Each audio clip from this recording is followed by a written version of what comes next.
The garage smelled of motor oil and old memories. Dust particles danced in the afternoon light that filtered through the small window above the workbench. The concrete floor was stained with years of repairs, and tools hung on pegboard walls like old friends waiting to be useful again. Jake knelt beside the vintage motorcycle, his hands steady as he adjusted a wrench around a stubborn bolt. The bike was a 1972 Honda CB 750, its chrome dulled by time but still holding the promise of better days. He had found it 3 months ago at an estate sale, buried under a tarp in someone else's forgotten corner. Sarah sat on a red milk crate nearby, watching her brother work. She held a can of soda, the condensation making rings on her jeans where she rested it. The siblings had always been close, but lately, something felt different between them. Heavy, unspoken. "Hand me that Phillips head screwdriver," Jake said without looking up.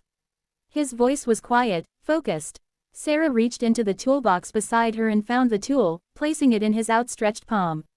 The garage was their father's space once. Every tool had its place, every project its purpose. Now it belonged to Jake, inherited along with the house when their parents moved to Florida 2 years ago. Sarah lived across town in a small apartment, but she came by most weekends. Sometimes to help, sometimes just to sit. "Do you remember Dad's old Harley?" Sarah asked, breaking the comfortable silence. Jake paused, the screwdriver halfway to its target. "The black one, with the flame decals. That's the one." Sarah smiled, her eyes distant. "He used to let me sit on it when I was little. Never started it, just let me pretend I was riding to California or somewhere far away. I remember." Jake resumed his work, but slower now. "He taught me to change the oil on that bike. Said it was important to take care of things that take care of you." The motorcycle's engine was partially disassembled, its parts laid out on an old blanket with military precision. Jake had been working on it every weekend since he bought it, learning its secrets one bolt at a time. It was more than restoration. It was meditation, escape, purpose. Sarah watched her brother's hands move with practiced certainty. He had always been good with mechanical things, even as a kid. While she was reading books under the apple tree in their backyard, Jake was in the garage with their father, learning the language of engines and the satisfaction of fixing what was broken. "Jake," Sarah said, her voice softer now. "We need to talk about something." He didn't stop working, but she could see his shoulders tense slightly. They had been dancing around this conversation for weeks. Phone calls that ended too quickly. Text messages left unanswered. The careful way they both avoided certain subjects when they were together. "The motorcycle can wait," she added gently. Jake set down his tools and sat back on his heels. He wiped his hands on a rag that had seen better days, then turned to face his sister. The late afternoon light caught the worry lines around his eyes, making him look older than his 32 years. "I got the job offer," Sarah said. "The one in Seattle." The words hung in the air between them like smoke. Jake had been expecting this, had seen it coming for months as Sarah's graphic design career gained momentum. But expecting something and being ready for it were different things entirely. "That's great, Sarah, really. It's what you've been working toward." "It is," she said, but there was no excitement in her voice. "It's everything I thought I wanted. Good money, great company, chance to work on national campaigns." Jake picked up a chrome piece from the blanket and turned it over in his hands. It was a side mirror, perfectly restored, reflecting fragments of the garage around them. "But," he asked, though he wasn't sure he wanted to hear the answer. Sarah took a long sip of her soda, buying time. "But it means leaving all this. Leaving you. And I know you won't say it, but I know you've been struggling since Emily left." The mention of his ex-wife's name made Jake's jaw tighten slightly. Emily had moved out 6 months ago, taking half the furniture and most of his confidence with her. She said he was too quiet, too content with small things. She wanted adventure, excitement, a life bigger than weekend garage projects and Tuesday night dinners at the same Italian restaurant. "I'm fine," Jake said, but they both knew it wasn't entirely true. "You're not fine. You're surviving. There's a difference." Sarah leaned forward, her elbows on her knees. "And I'm scared that if I leave, you'll disappear into this garage and I'll lose my brother to a bunch of old motorcycles and unfinished projects." Jake was quiet for a long moment. He could hear the neighborhood sounds filtering through the garage walls. A dog barking, children playing in someone's yard. The distant hum of traffic on the main road. Normal sounds of a world continuing its business while his felt like it was shifting beneath him.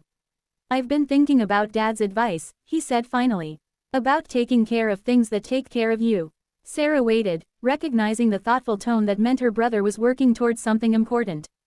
This bike, Jake continued, gesturing toward the Honda, it's been sitting unused for 20 years. Someone loved it once, rode it on weekend trips, kept it running. But then life got complicated. Kids, mortgages, responsibilities. The bike got pushed to the back of the garage and forgotten. He stood up, brushing dust from his knees. I bought it thinking I could bring it back to life, make it useful again. But maybe that's not the point. What do you mean? Jake walked to the workbench and picked up a faded photograph that had been tucked behind a jar of screws. It showed a young couple on a motorcycle, the woman's arms wrapped around the man's waist, both of them laughing at something outside the frame. I found this in the bike's saddlebag, he said, handing the photo to Sarah. Look at them. They're not worried about where they're going or what happens next. They're just present, happy. Sarah studied the picture. The couple looked to be in their 20s, dressed in clothes that suggested the photo was taken in the bike's early years. There was something infectious about their joy, captured forever in fading color. I think I've been trying to fix the wrong thing, Jake continued. The bike doesn't need me to restore it to some perfect condition. It needs me to understand what it represented to them. Freedom, adventure, the courage to go somewhere new. The realization was settling over both of them like evening light. Sarah felt tears prick at the corners of her eyes, but they weren't sad tears. Take the job, Sarah, Jake said, his voice steady and sure. Seattle's not that far, and besides, I think it's time I took a real road trip. Maybe rode a motorcycle to the Pacific Northwest, visited my sister in her new city. Sarah laughed, a sound full of relief and affection. You'd really do that? Ride all the way to Seattle? If I can get this old girl running, yeah. Might take me a few more weekends, but that's okay. Good things take time. They spent the rest of the afternoon working together, Sarah holding parts while Jake explained what each piece did and why it mattered. The conversation flowed easier now, both of them released from the weight of unspoken fears. As the sun began to set, painting the garage walls gold and orange, Jake turned the key in the Honda's ignition.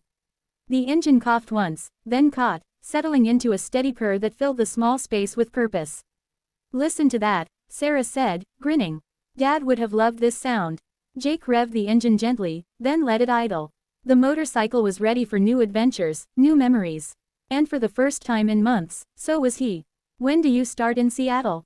He asked. 3 weeks. Perfect, Jake said, patting the bike's tank affectionately. That gives me just enough time to plan my route. Outside, the neighborhood was settling into evening routines. Families gathering for dinner, porch lights beginning to flicker on, the first stars appearing in the darkening sky. But in the garage, 2 siblings sat beside a running motorcycle, both of them finally ready to embrace the unknown roads ahead. The sound of the engine was steady and strong, like a heartbeat. Like a promise, like the beginning of something good.